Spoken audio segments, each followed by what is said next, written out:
edades. No. Y esto va a impactar positivamente posteriormente en el pronóstico y en la calidad de vida de estos pacientes. ¿Me escuchan hasta ahorita? Sí, todo perfecto. Ay, qué bueno. Bueno, entonces, justo esta plática la quería empezar con un caso clínico de una paciente femenino de 4 años de edad que acude a tu consultorio médico de pediatría, llega con 10 recetas médicas por infecciones respiratorias de repetición y en la mayoría de las recetas tú las revisas y tiene antibióticos orales prescritos. Al interrogatorio, ¿no se ve la pantalla? A ver, No, no se permítame. ve. ¿No avanzó? ¿O... No. ¿Vuelves a compartir? Sí, no, yo creo que sí. Sí, no se está compartiendo. Ok. Ay, Dios. Tranquila, Fati. Valoramos mucho tu tiempo y que estés en el esfuerzo también de que estás trabajando y aparte, pues ayudándonos a aprender un poco más. Ahí está, perfecto. Sí, ok, perfecto. Bueno, entonces, siguiente, hoy sí ven la siguiente Sí. diapositiva, sí. Bueno, entonces les mencionaba que para empezar la plática, les presento el caso clínico de un paciente femenino de 4 años de edad que acude al consultorio médico de ustedes de pediatría y acude con 10 recetas médicas. Esas 10 recetas médicas ustedes las aprecian y ven que tiene infecciones respiratorias de repetición y que en la mayoría de estas recetas van a identificar que le han dado diversos antibióticos. Al interrogatorio neumológico dirigido les reporta que tiene tos persistente, las infecciones respiratorias de repetición. Ustedes a la exploración física llegan a ver que es un pequeño que está desnutrido e igualmente al interrogatorio les menciona que tiene evacuaciones grasosas. En realidad, hasta llegar a la desnutrición y las evacuaciones grasosas, parece ser un pequeño que a cualquiera de nosotros nos podría llegar a la consulta externa de pediatría. Sin embargo, hay que poner atención en cada uno de estos signos y síntomas que estamos mencionando. ¿Por qué? Porque estamos viendo que simplemente por ser una consulta de pediatría general, por una infección común, pudo haber terminado siendo una fibrosis quística. Entonces, por eso es la importancia de esta plática que vamos a tener. Justamente aquí les puse una fotografía, aquí salgo yo soy la que está de Cenicienta, a un lado de mí está la pacientita, que ella es Jasmine, es la que está vestida de Lilo y Stitch. Bueno, pues justamente esta es un caso clínico muy similar al de Jasmine. Jasmine fue diagnosticada a los 4 años de edad y llegó hasta los 4 años de edad con diagnósticos de hiperreactor bronquial, de asmática, de infecciones respiratorias de repetición, que fueron multitratadas con aerosoles, con antibióticos, y se dio el diagnóstico de fibrosis quística hasta los 4 años de edad por un médico pediatra justamente que empezó a diagnosticar y detectar cada uno de los signos y síntomas y fue que lo envió a un hospital de tercer nivel.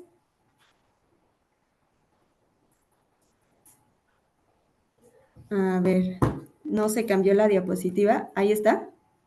No, estamos en la 2, o sea, nada más le puedes ir cambiando, yo creo que de la columna lateral. Ok. Tenemos. ¿Se ve ya la siguiente? No,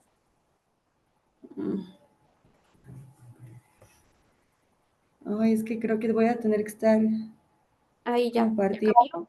¿Sí? Ujú. ¿Quieres que te ayude si me la mandas y la Yo proyecto? creo que sí, porque va a Sí, estar, creo la que es por el WhatsApp. internet de acá. Está como muy complejo avanzarle. A ver ahí. Es que creo que tengo que estar como compartiendo cada diapositiva. Va a estar muy difícil. A ver. Ahí sí se ve la ¿Sí se tercera. ve? Sí. Y a ver la cuarta. Estamos en cuántas veces hemos tratado a un niño. Ya, creo que ahora sí. Bueno, entonces justamente esta es la fotografía que les mencionaba, que esa soy yo, la que está de Cenicienta, y a un lado está nuestra pacientita que se diagnosticó pues hasta los 4 años de edad. y hasta que llegó pues a un hospital de tercer nivel. Entonces les puse esta frase que me parece importante. ¿Cuántas veces hemos tratado a un niño por infecciones respiratorias de repetición sin considerar que podría ser algo más? Y el diagnóstico puede cambiar su vida y esto puede depender de nosotros. Entonces, justamente por eso quería que consideráramos esta plática como parte de sus conversaciones que están teniendo todos los jueves. Bueno, entonces los objetivos de esta plática es reconocer la importancia de la fibrosis quística como una enfermedad multisistémica.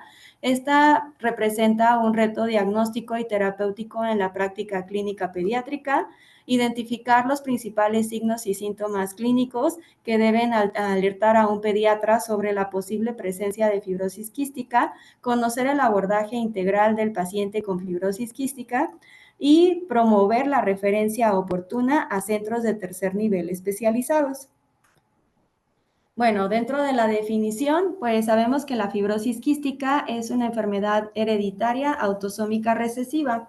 ¿Eso qué quiere decir? Justamente como lo vemos en nuestra imagen que tenemos del lado derecho, tenemos al padre y a la madre que son portadores de esta mutación de fibrosis quística. En un 25% de los hijos que ellos lleguen a tener, va a tener esta enfermedad de fibrosis quística. El otro 25% de los hijos que tengan estas personas van a ser sanas y el 50% van a ser portadores de esta enfermedad.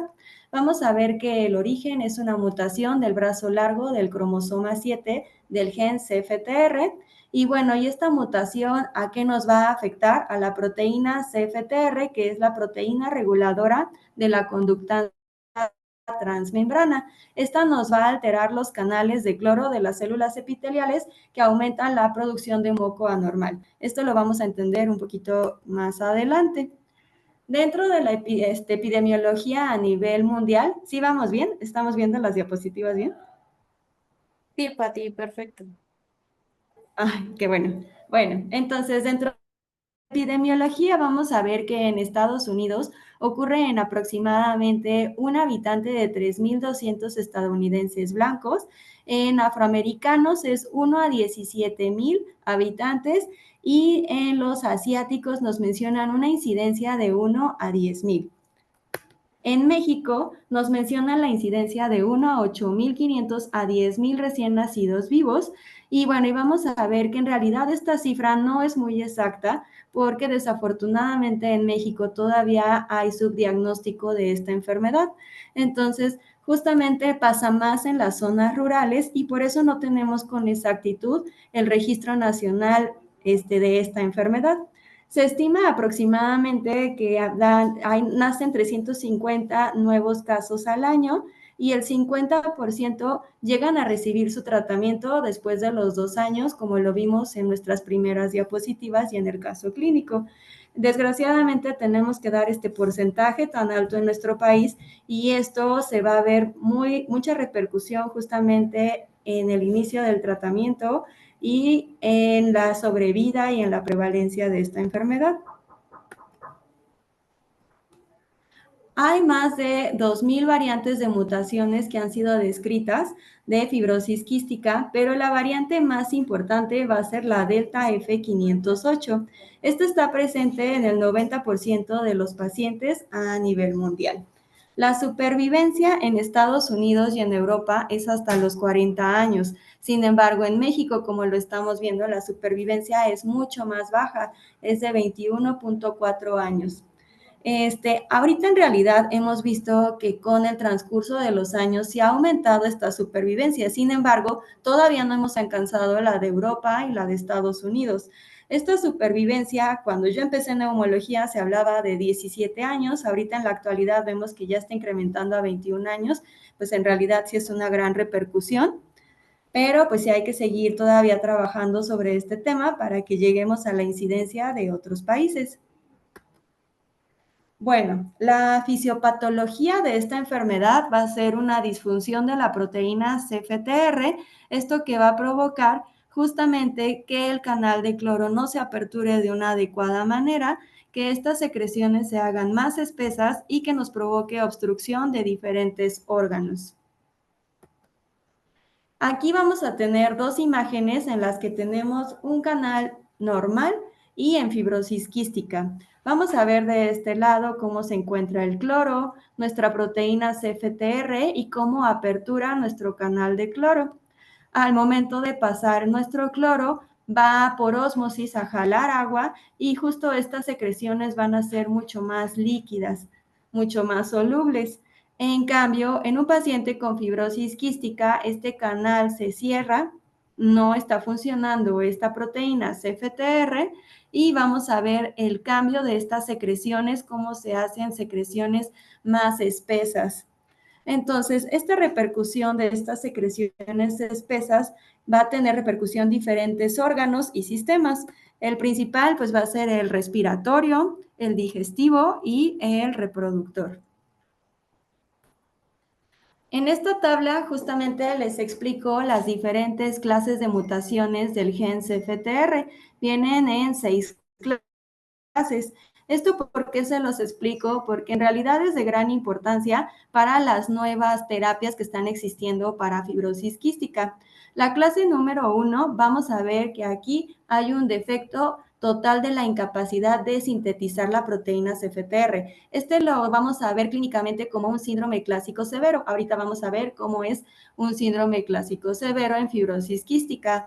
La clase número 2 es la clase más frecuente, vemos que es una prevalencia del 70%. Aquí es donde vamos a encontrar justo nuestra mutación más frecuente, que es la delta F508. ¿Y qué va a pasar aquí con nuestra proteína? El CFTR va a estar defectuoso y no va a migrar a la membrana apical. En la clase número 3 vemos que se va a sintetizar la CFTR, pero va a ser defectuosa y no va a abrir los canales de cloro. La prevalencia aquí va a ser baja y es un síndrome clásico severo. En la clase 4 se va a sintetizar la CFTR, pero va a ser defectuosa. Esto va a hacer que la apertura de nuestro canal esté restringido. Sin embargo, a partir de esta clase vamos a ver que la enfermedad pulmonar va a ser más leve y ya no va a haber tanta repercusión gastrointestinal como lo veíamos en las clases anteriores que presentan insuficiencia pancreática. En la clase número 5 vamos a ver que se sintetiza la proteína sin defectos, pero en muy poquita cantidad, y aquí nos menciona que ya van a ser síndromes no clásicos, van a ser mucho más leves. Y la número 6, que aquí se va a sintetizar la proteína, pero va a ser muy inestable. Entonces, aquí no se describe con exactitud un síndrome, puede ser un clásico severo o se puede representar también como un leve. Y también aquí podemos encontrar nuestra mutación delta F508. Justo en esta imagen se ve específicamente cada uno de ellos. En la clase 1 no hay síntesis de la proteína, 2 no tráfico, 3 no función, 4 función reducida, 5 escasa cantidad y la 6 esa proteína inestable. Entonces, pasamos a reducir todo en esta tablita, justamente las mutaciones genéticas sobre qué van a repercutir sobre nuestra proteína CFTR, en la cantidad y en la función de esta proteína. Esto que va a tener repercusión sobre la anomalía en el fluido de la superficie celular y va a haber una alteración en el aclaramiento mucociliar y vamos a llegar a nuestro famoso ciclo que va a estar alterado en la fibrosis quística. Por estas secreciones tan espesas que existen en la fibrosis quística, hay obstrucción de la vía aérea. Esto propicia a que haya una colonización y una infección y esto asimismo una inflamación. Y esto es un ciclo vicioso en la fibrosis quística. Se obstruye por las secreciones, se infectan, esas secreciones se inflaman y se pueden destruir. Al momento de destruirse pasa a tener un daño pulmonar progresivo e irreversible y un fallo respiratorio. ¿Vamos bien? ¿Sí me están escuchando? Sí, Doc, excelente. Perfecto, qué bueno. Entonces, vamos a tener la sospecha fundada de fibrosis quística. Esto me interesa mucho que todos lo tengamos súper pendientes. Entonces, ¿cómo se va a ver clínicamente? Yo creo que todos por lo menos hemos tenido algún paciente con fibrosis quística o hemos sospechado de esta enfermedad. ¿Y cómo lo sospechamos? Cuando hay una enfermedad pulmonar obstructiva crónica. Esos pacientes que tienen infecciones respiratorias de repetición, que justamente como el caso clínico mencionan que son asmáticos, hiperreactores y que no mejoran, justamente en esos pacientes tendríamos que sospechar, sería un dato de sospecha fundada de fibrosis quística. Insuficiencia pancreática exócrina. ¿Esto cómo lo vamos a ver clínicamente? Son niños desnutridos, con esteatorrea, que tienen mala absorción. Así es como les va a repercutir justamente clínicamente. Y bueno, pues obviamente si hay antecedentes familiares de fibrosis quística o antecedente de familiares de muertes tempranas, pues también tendría que ser algo que debería de alertarnos y pensar en fibrosis quística. Como mencioné anteriormente, la fibrosis quística es una enfermedad multisistémica, nos va a afectar a diferentes aparatos y sistemas, pero el que más nos va a afectar en realidad es en la enfermedad pulmonar, en la fibrosis quística. Sabemos que esta es la principal causa de morbimortalidad en los pequeños con fibrosis quística.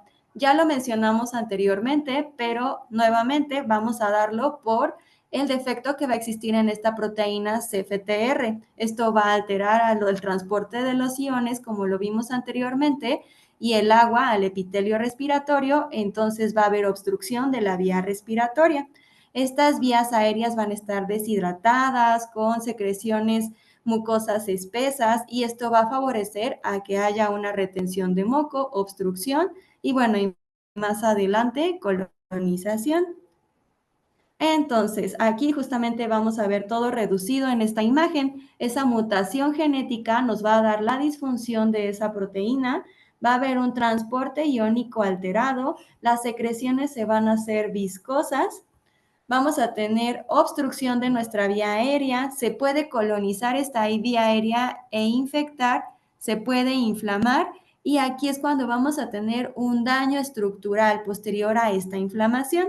Este daño estructural nos puede dar destrucción de nuestros bronquiolos, destrucción de los alveolos, nos pueden dar bronquiectasias. Esto nos da insuficiencia respiratoria y posterior, pues muerte. Por eso es que estos pacientes, su prevalencia, como ya lo vimos, su supervivencia es muy bajita de 20 años aquí en México, porque por desgracia nosotros cuando ya diagnosticamos a algunos pequeños, no todos, vemos que ya está aumentando mucho esa supervivencia, ya los veíamos justo cuando ya estaban en este ciclo vicioso. La colonización, es importante que sepamos las principales bacterias que pueden colonizar a estos pacientes con fibrosis quística. Nos mencionan que las principales son Staphylococcus aureus e Haemophilus influenza, y esto lo vamos a encontrar en las etapas más tempranas de nuestros pacientes. Posteriormente vamos a encontrar pseudomonas aeruginosa. Estas las vamos a encontrar en la etapa adolescente, es lo que nos mencionan la bibliografía. Sin embargo, por desgracia, aquí en México llegamos a encontrar a pacientes colonizados por pseudomonas aeruginosa desde la edad preescolar aproximadamente. ¿Y esto qué va a hacer? Va a acelerar al deterioro pulmonar. Entonces es por eso la importancia de que cuando nosotros vemos pseudomonas aeruginosas en nuestros pacientes, tenemos que tratarlo para poder apoyar a esa función pulmonar. Y hay otros patógenos relevantes que les pongo a continuación que justamente también nos van a apoyar nos van a dar un declive rápido de la función pulmonar y pueden acelerar a la mortalidad de nuestros pacientes. Dentro de los estudios complementarios en la fibrosis quística, en la enfermedad pulmonar, tenemos estas 4. Tenemos cultivos de esputo, broncoscopía, espirometría y tomografía. Los cultivos de esputo en un paciente que tenemos con fibrosis quística se recomienda que se realice cada 3 meses, justamente para que nosotros vayamos verificando que no haya colonización en estos pacientes. Broncoscopía se sugiere que se realice aproximadamente una vez al año para que veamos cómo se encuentran estos pacientes estructuralmente y justo también tomar cultivos de la vía aérea ya de manera más específica. La espirometría es un estudio de función pulmonar en el que nosotros podemos llevar seguimiento de la función pulmonar desde que conocimos al paciente en el diagnóstico hasta el presente. y la tomografía justamente para diagnosticar alguna alteración estructural como son bronquiectasias. Entonces, para eso hacemos todo esto. La espirometría se recomienda cada 6 meses o una vez al año, pero cada 6 meses es lo más recomendable, y la tomografía sí una vez al año. Aquí vemos justamente una tomografía ya muy avanzada con bronquiectasias. Esperemos no encontrar ya a nuestros pacientes en estas instancias, pero justo lo puse así para que aprendamos a reconocer. Y pues esta radiografía de tórax con infiltrado, con imágenes areolares que nos hacen pensar en bronquiectasias, ya se ve una enfermedad pulmonar muy avanzada. Y bueno, una espirometría también aquí les pongo para que vean justo cómo se encuentra la función pulmonar. Aquí nos mencionan un FEV1 del 30% y un FBC del 57%. Entonces, por eso es que hacemos este diagnóstico temprano para no llegar a estas instancias de esta enfermedad pulmonar pues avanzada. La enfermedad gastrointestinal, esta se puede presentar en cualquier etapa de la vida. De hecho, es una de las repercusiones en fibrosis quística que se presenta en etapas más tempranas. Ahorita lo vamos a ver. Y esto va a representar mucho en nuestros pequeños, en el crecimiento, en la nutrición y en la calidad de vida. Esto se va a dar igualmente por la disfunción de nuestra proteína CFTR, que igualmente va a alterar a la hidratación y el transporte de los iones. ¿Y esto qué va a dar? Las secreciones igualmente espesas, viscosas, y se van a ver diversas complicaciones digestivas, como lo vamos a ver a continuación.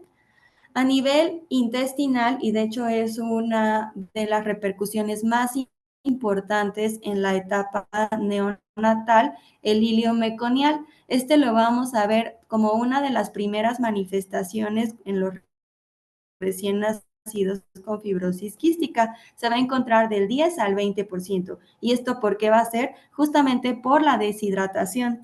Hacen este tipo de hilio meconial. En la etapa escolar y en los adolescentes nos describen el síndrome de Dios, que es la obstrucción intestinal distal. Y esto clínicamente, ¿cómo se va a ver? Como dolor abdominal, distensión y vómitos.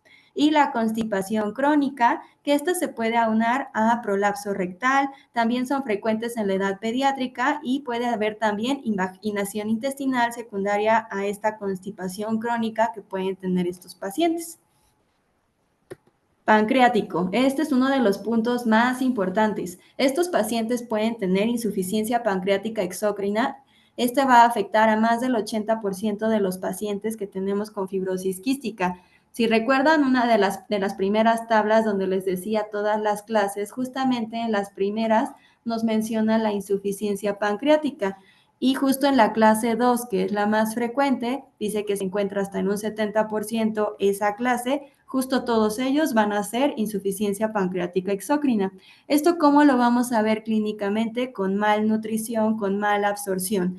Va a condicionar a una mala absorción de grasas, esteatorrea, déficit de vitaminas liposolubles y pues la desnutrición. Clínicamente, ¿cómo lo van a ver ustedes? Como dolor abdominal, distensión, flatulencias, diarrea, esteatorrea. Entonces, es importante siempre preguntar este punto porque ya vimos que en el 80% de nuestros pacientes lo van a presentar. Igualmente se describe que la insuficiencia pancreática a este punto se llega a presentar en el primer año de vida de nuestros pacientes con fibrosis quística. Entonces, casi siempre que ustedes conocen a un paciente con fibrosis quística, en cuanto den el diagnóstico, tendrían que ustedes estar empezando tratamiento para esta área, enzimas. A nivel hepático, también vamos a tener por esta disfunción del CFTR alteración en la secreción biliar que nos va a dar una obstrucción de los conductos biliares, inflamación, fibrosis y posteriormente cirrosis. Entonces es importante también que llevemos bien seguimiento a nivel hepático de estos pacientes. Pueden hacer hipertensión portal y varices esofágicas. Yo sé que es mucha información, pero ¿vamos bien? ¿Me están escuchando? Sí, Doc. Sí. Perfecto. Muy bien. Entonces, seguimos con diabetes. Hay diabetes asociada a fibrosis quística. Esta la vamos a ver en los pacientes adolescentes. Entonces, se recomienda que típicamente empecemos a hacer un tamizaje a partir de los 10 años de edad. La prevalencia de esta enfermedad la vamos a ver en un 20% de los pacientes adolescentes con fibrosis quística y en un 40 a 50% de los pacientes adultos con fibrosis quística. Ya vimos que en otros países sí hay pacientes adultos. Bueno, aquí ya empezamos a tener también de 20 a 21 años. Esto va a ser por ese daño pancreático que tenemos, esa insuficiencia pancreática que nos va a llevar a una pérdida progresiva de las células beta y eso nos va a provocar pues, la insuficiencia de la insulina. Como les mencionaba, el tamizaje de diabetes en los niños con fibrosis quística lo tenemos que empezar a los 10 años de edad. Tenemos que hacer curva de tolerancia a la glucosa y hemoglobina glucosada, pues arriba de 6.5 tendríamos que sospecharlo. Y por esa destrucción de las células beta, pues la terapia aquí tendría que ser con insulina y con nutrición. En algún momento han querido usar hipoglucemiantes orales, pero pues en realidad no han tenido una gran repercusión en la clínica de los niños. Y la fertilidad, como lo mencionamos anteriormente, aquí les puse una imagen de una niña y de un niño, justamente femenino, vamos a ver que la función reproductiva es normal. Sin embargo, por la deshidratación del moco cervical puede afectar a la fertilidad, las alteraciones del pH y la anovulación, esta puede ser secundaria a la malnutrición. Y en los masculinos, en los niños, vamos a ver que el 98% son infértiles y eso es debido a que padecen azospermia causada por agenesia bilateral congénita de los conductos seminales. Entonces, en conclusión, pues justamente las mujeres tienen una función reproductiva normal. Es una mentira que no se pueden embarazar. En realidad, si es que tienen no tan deshidratado el moco cervical y no están tan desnutridas, sí pudieran llegar a embarazarse una mujer con fibrosis quística. No es completamente imposible. El diagnóstico. En el diagnóstico, pues en realidad ya vimos todo lo que es el diagnóstico clínico, que es lo que mencionamos anteriormente, pero en esta tabla está descrito por cada edad, cada punto que vemos en nuestros pacientes clínicamente. Justamente como les mencionaba, en los recién nacidos, lo que más vamos a notar es el hilio meconial. Ictericia prolongada colestásica, como ya mencionamos, estos pacientes pueden hacer un síndrome colestásico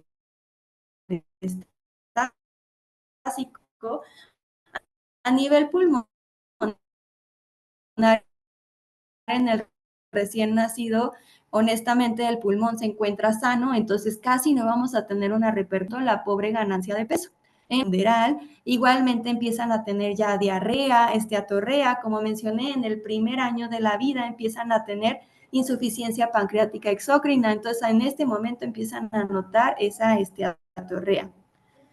Infecciones respiratorias de repetición, aquí ya empieza a haber más daño pulmonar, entonces ya vemos atelectasia, ya vemos esas infecciones y bueno, pues aquí empezamos a ver justamente lo que les mencionaba de la constipación y el prolapso rectal.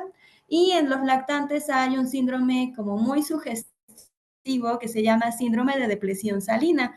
Este síndrome, ¿cuál es? Justamente llegan los pequeños lactantes con hiponatremias severas. Entonces, teniendo todo lo anterior y una hiponatremia severa en un lactante, también tendría que darte a pensar en fibrosis quística. Los preescolares, aquí ya vemos más daño, vemos malnutrición, vemos mala absorción, tos crónica, ya hay afección en el pulmón, ya empezamos a ver bronquiectasias y bueno, aquí en preescolares, esta es una tabla mexicana, justa, no es mexicana, es del Kending. Justo aquí ya empezamos a notar los cultivos positivos en esputo, los pólipos nasales y bueno, en los adolescentes, pues ya vemos todas las complicaciones que habíamos mencionado anteriormente. Ya vemos bronquiectasia, sinusitis, colonización por pseudomonas aeriginosas. Vemos también, bueno, aquí la infertilidad, la cirrosis hepática, la pancreatitis crónica, litiasis vesicular y lo que les mencionaba en adolescentes, la diabetes. Entonces, dentro del diagnóstico vamos a ver el tamiz neonatal. Vamos a obtener la muestra de sangre neonatal, como ustedes lo saben muy bien, y vamos a determinar el tripsinógeno inmunoreactivo. Si nos sale positiva un tamiz neonatal para fibrosis quística, se recomienda repetir esta prueba. Vemos que la sensibilidad en realidad es muy alta, es del 90 al 95%. ¿Y para qué vamos a hacer el tamiz?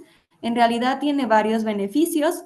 Si es que nosotros identificamos a un neonato con un tamiz positivo, desde esta edad neonatal nosotros podemos intervenir de manera nutricional temprana, dar un tratamiento oportuno para problemas respiratorios, consejo genético y apoyo emocional a la familia, y vamos a evitar o retardar complicaciones graves como lo vimos anteriormente. Y nuestro diagnóstico establecido, el anterior era solo de tamizaje, este ya es el establecido. En realidad nuestro gol estándar va a ser el genético, y pues vamos a tener también otros diagnósticos como lo es los cloros en sudor. Los cloros en sudor, la técnica que más usamos es la de Gibson y Cook, y vamos a ver que tiene hasta un 95% de sensibilidad. Entonces, vamos a ver que nosotros vamos a recolectar nuestro cloro en sudor. Primero vamos a estimular nuestras glándulas sudoríparas con pilocarpina, después se recolecta el sudor y posteriormente vamos a analizar este sudor. Si tenemos un resultado menor de 30, esto nos menciona que son cloros en sudor negativos. Si es de 30 a 59 son indeterminados, y si es mayor de 60 es positivo. Si nosotros llegáramos a tener un resultado indeterminado, nos mencionan que tendríamos que volver a hacer la prueba para mencionar si es un diagnóstico positivo o no. Y si tenemos uno menor de 30 y la clínica nos parece muy sugestiva de fibrosis quística, cumple con todos los criterios anteriores que les mencioné, también nos menciona que deberíamos de volver a realizar otros cloros en sudor para ver que específicamente si sea o no sea una fibrosis quística. Acuérdense que la clínica siempre manda, y si ustedes como pediatras les parece una fibrosis quística, se tiene que descartar. Y aquí la sensibilidad, si es muy alta, es del 95%. Y bueno, nuestro tratamiento, el tratamiento en realidad también aquí se va a dar por aparatos y sistemas que se encuentran afectados en nuestro paciente. En el tratamiento respiratorio vamos a ver que este se basa principalmente en la limpieza mucociliar. Entonces vamos a dar nebulizaciones a base de solución hipertónica para hidratar este moco y hacer más fácil la expectoración del mismo. Broncodilatadores de corta duración como lo es el salbutamol. Este lo vamos a hacer, uno, para favorecer al flujo expiratorio y que sea mucho más fácil de expulsar este moco, y también estos pacientes tienen hiperreactividad, entonces para eso nos va a ayudar también las nebulizaciones con el salbutamol. Y mucolíticos, alfa-dornasa es el que normalmente usamos para poder favorecer la riología del moco de estos pacientes. Y el número 4, pero no menos importante, es la fisioterapia pulmonar. Vamos a tener diversas maneras de rehabilitar a nuestros pacientes. Podemos usar dispositivos como la aeróbica, que esta es muy sencilla para que lo realice incluso el paciente solito. Tenemos el chaleco palmopercutor, la tos forzada, la palmopercusión y el drenaje postural. Hay diferentes posiciones que podemos realizar para poder favorecer a este drenaje de diferentes lóbulos pulmonares. Y nuevamente les pongo esta imagen de nuestro famoso y horrible círculo vicioso en la fibrosis quística. Entonces vemos, al tener estas secreciones pulmonares más espesas, va a hacer que tengamos tapones de moco. ¿Esto qué va a hacer? Que estas secreciones se colonicen por todas las bacterias que ya vimos anteriormente. Esto va a hacer que se inflame, posteriormente que se destruya la vía aérea, y pues obviamente esto nos va a llevar a un deterioro progresivo y muerte precoz, ¿sí? Aquí en flechitas nos ponen como las diferentes terapias que pudiéramos nosotros administrar para ayudar a todo esto. La fisioterapia, los antibióticos, antiinflamatorios, podemos dar esteroides inhalados igualmente, y los mucolíticos.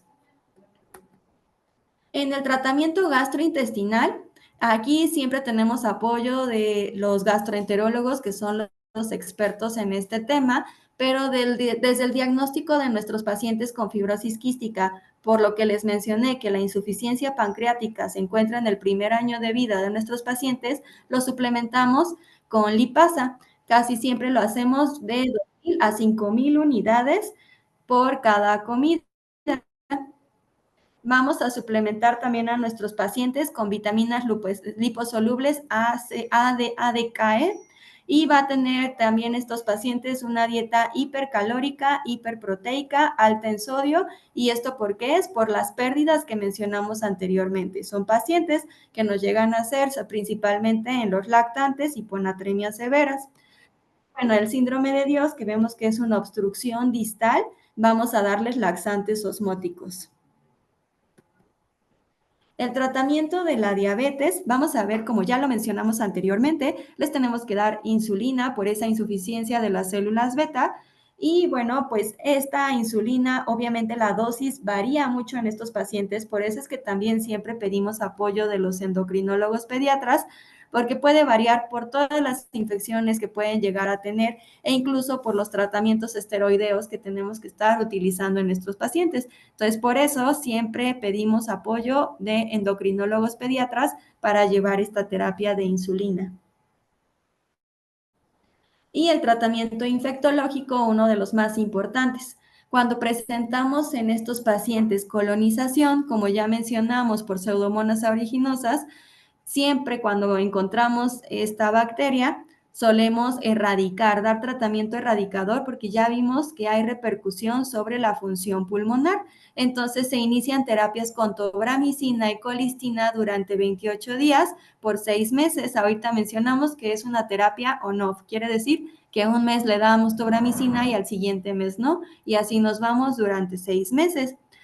Podemos usar igualmente macrólidos orales como la citromicina como terapia antiinflamatoria y moduladora. También si encontramos colonización por otras bacterias como es Staphylococcus aureus principalmente, que ya mencionamos que eso lo vamos a encontrar en las etapas más tempranas, también se trata con antibióticos como cefalexina por 21 días aproximadamente. Y bueno, cuando ya hay exacerbaciones pulmonares, este ya es otro punto y muy extenso, pero van a ser pacientes que tengan fiebre, aumento de la tos, cambio en la rheología del moco, cualquiera baja de peso, cualquiera de esas cosas son pacientes que probablemente están exacerbados y ellos tengan que recibir otro tipo de tratamiento sistémico. Si es leve, podría ser oral, si es algo más grave, tendría que ser en una pues hospitalización. Y bueno, llegamos a un punto importante y les puse nuevamente esta tablita para que la recuerden, la puse al inicio de las diapositivas. Entonces vamos a ver nada más para que lo recuerden muy rápido cada una de las clases y cómo se encuentra la proteína en cada una de las clases. En el número 1, no síntesis; en el número 2, no tráfico; en el número 3, dijimos que no función; en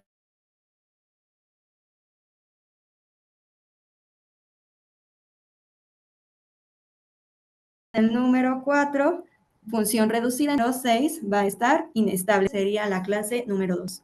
Porque últimamente han existido estas nuevas estrategias de tratamiento, por fortuna. Todavía está apenas empezando a llegar a México. Yo espero que ya dentro de poco todos podamos tener acceso a este tipo de terapias, pero son moduladores del CFTR.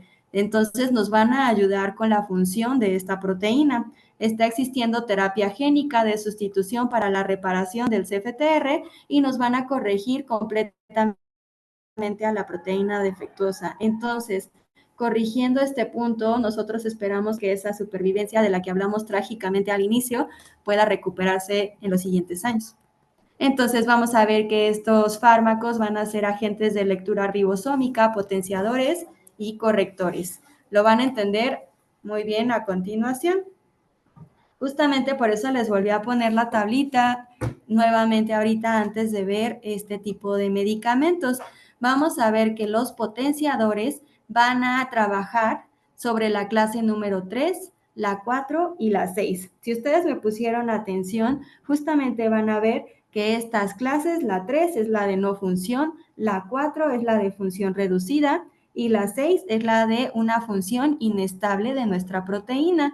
Entonces, ¿qué va a hacer este medicamento? Nos va a potenciar esta función de nuestra proteína CFTR. Entonces, nos va a ayudar en estas clases de fibrosis quística. Posteriormente nos mencionan que hay correctores y podemos usar incluso en combinación correctores con potenciadores, y esto sobre cuáles van a actuar sobre nuestra clase 2. Si me pusieron atención, vamos a ver que justamente esta clase es la de no tráfico, entonces quiere decir que nos va a ayudar en el transporte de nuestra proteína para que llegue hasta nivel apical. Entonces aquí es donde van a entrar estas nuevas terapias, ¿sí? Luego nos mencionan los de agentes de lectura. Clase 1, mencionamos que no había síntesis de la proteína, entonces justamente este nos va a ayudar en el plegamiento y el procesamiento de nuestra proteína. Y en la clase 5, vamos a ver que cuál era la clase 5, que era una escasa cantidad de la proteína. Van a entrar aquí los amplificadores, la edición génica y la terapia sustitutiva dentro de esta clase 5 que nos va a ayudar a la síntesis de nuestra proteína. Entonces vemos que estas nuevas terapias nos van a ayudar demasiado en los pacientes con fibrosis quística. Aquí les puse en una tabla justo los fármacos que ahorita están pues llegando para ayudar en estas terapias a los niños con fibrosis quística. Vemos que hay el Ivacaftor, que es un potenciador, que es un combinado, como lo mencioné anteriormente, que había combinados, Ivacaftor con Lumacaftor, Ivacaftor con Tezacaftor, y justamente cómo participan cada uno de ellos. Entonces, el que está llegando a México y que está llegando a Latinoamérica es el Trikafta, que justamente esta es una combinación de dos correctores con un potenciador, ¿sí? Y pues principalmente son como las nuevas terapias que están llegando para fibrosis quística. Entonces, bueno, les quise reducir en estas diapositivas como todo lo que es la enfermedad de fibrosis quística, cómo la deben de diagnosticar, la terapia, cómo ustedes la pueden empezar y bueno, esperemos el futuro a corto plazo de esta enfermedad. Entonces vemos que la lucha contra la fibrosis quística en realidad no es individual, debe ser colectiva. Hay que informarnos, es el primer paso para que generemos un impacto sobre esta enfermedad. Si ustedes llegaran a tener pues algún caso de sospecha de fibrosis quística, ustedes quisieran realizar cloros en sudor o cualquier cuestión, pues yo les recomiendo que lo envíen a su paciente a un hospital de tercer nivel o se acerquen a la Asociación Mexicana de Fibrosis Quística. Si pueden tener contacto con ellos, ellos realizan cloros en sudor y nos ayudan más con el diagnóstico de estos pequeños. Y bueno, pues estos son mis datos, ahí está mi correo electrónico, mi teléfono, por si llegaran a tener como pues alguna duda sobre el tema. Y pues muchas gracias. Pues muchísimas gracias, doctora Fátima. De verdad, creo que tu esfuerzo y tu tiempo y sobre todo trabajando es admirable y créeme que todos estamos muy agradecidos contigo, sobre todo porque pues es muy difícil, ¿no? Todos hemos estado en estas guardias en la noche y luego los hospitales se vuelven como búnkers donde no hay muy buena señal, pero lo logramos. Y yo tengo una duda. ¿Cuál es el error más Sí, común en el manejo temprano de la enfermedad que tú has visto que nosotros muchas veces como comunidad pediátrica realizamos y que debemos de evitar? me parece que es en el diagnóstico. Ahorita yo estoy trabajando en el Hospital Ángeles, estoy consulta de neumología pediátrica y estoy en el Hospital General de Chula haciendo guardias, como ahorita, en el área de pediatría. Estoy trabajando como pediatra. Diagnóstico. A veces no estamos tan acostumbrados o lo damos por un hecho que todos los bebés al momento de nacer van a tener su tamiz metabólico. Lo damos por un hecho. Y hasta que llegan con 2, 3 neumonías, empezamos a preguntar ese punto. Muchos pediatras no, algunos sí se nos llega a ir y no preguntamos ese punto. Entonces, justo creo que es en el diagnóstico y en aprender a reconocer como cada signo y síntoma que nos puede dar esta enfermedad. Como lo mencioné en las diapositivas, hay clases que no nos dan simplemente la enfermedad pulmonar y es como lo que estamos acostumbrados. A veces también nos dan más repercusión gastrointestinal y por eso no lo reconocemos con totalidad. Entonces hay que ampliar como todo esto y saber que nos puede dar tanto repercusión gastrointestinal como esta repercusión pulmonar. Entonces, a tu pregunta, yo creo que es el diagnóstico, que no tenemos como todos los foquitos de alerta prendidos para diagnosticar a estos pacientes y está subdiagnosticado todavía. Ok. Y bueno, si tú pudieras darnos un solo consejo para nosotros como pediatras para mejorar el pronóstico de estos niños con fibrosis quística, ¿cuál sería? Sería identificarlo e iniciar el tratamiento. En realidad, si se dieron cuenta, en lo que llega a un hospital de tercer nivel su paciente, yo sé que luego es complicado que se los acepten, que hagan los cloros en sudor. Si ustedes tienen a un paciente en el que tengan esa sospecha fundada de fibrosis quística en lo que hacen los cloros en sudor y lo envían, podrían ustedes incluso empezar esta terapia respiratoria. Quizás la alfa-dornasa es complicada de conseguir en primero y segundo dilatadores, no, y un nebulizador tampoco. Entonces, ustedes podrían empezar simplemente con esta limpieza mucociliar, empezar a nebulizar a sus pacientes, que empiecen con fisioterapia y enviarlos a gastronutrición justamente para que les den esa terapia enzimática. La verdad es que últimamente ya se está reconociendo más esta enfermedad, entonces casi siempre se pueden derivar mucho más rápido que antes, pero si no, ustedes como de primera instancia podrían empezar con esta terapia en lo que es atendido en un tercer nivel. Ok, perfecto. Y bueno, no sé si quisieras hacernos dos preguntas y la persona que esté lista para contestarla, que abra su micrófono Sí, y ya tú nos das el visto bueno si es acreedor a una de nuestras becas. perfecto. Vamos a ver. Les voy a hacer la primera pregunta, va a ser, a ver, déjenme pensarlo. Muy bien.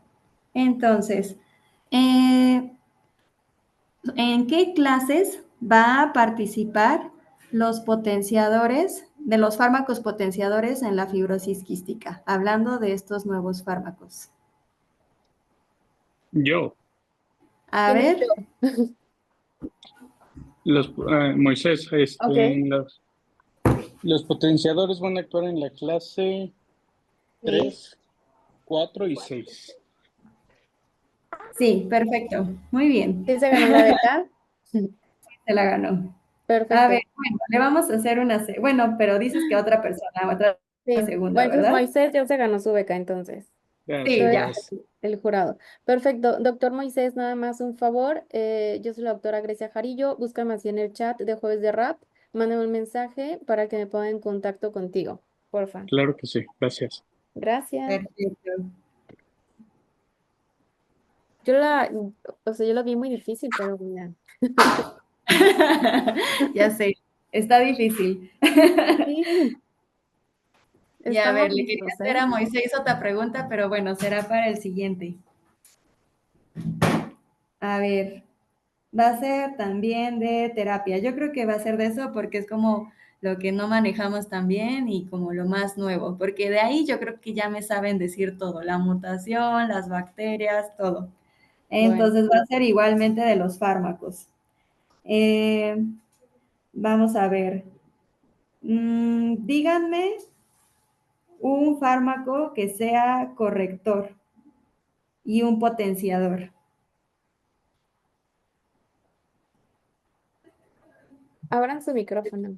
Yo, ¿Quién A es yo? ver, ¿quién es? No es Moisés, ¿verdad? No. Cristian, Ah, perfecto. Cristian, ajá. el Cristian. corrector un tesacaftor Ajá, y el potencializador un ibacaftor exacto. Y esos los vas a encontrar, ¿cómo se llaman? En el Trikafta que está Exacto, apenas llegando a México. exacto. Muy bien, perfecto. Se la ganó Sí, sí, entonces. también, sí, también. Ok. Sí. Bueno, estuvieron muy fáciles las preguntas, doctora Fátima. Pues Muy muchísimas gracias, no, doctora Fátima. Doctor Cristian Iván, igual, búscame en los contactos de Jueves de Rap como Grecia Jarillo y mándame un mensaje para que te metes tus datos y también ya te dé tu beca. Y bueno, sí. pónganse atentos el día de mañana porque vamos a hacer una dinámica más para dar una beca más.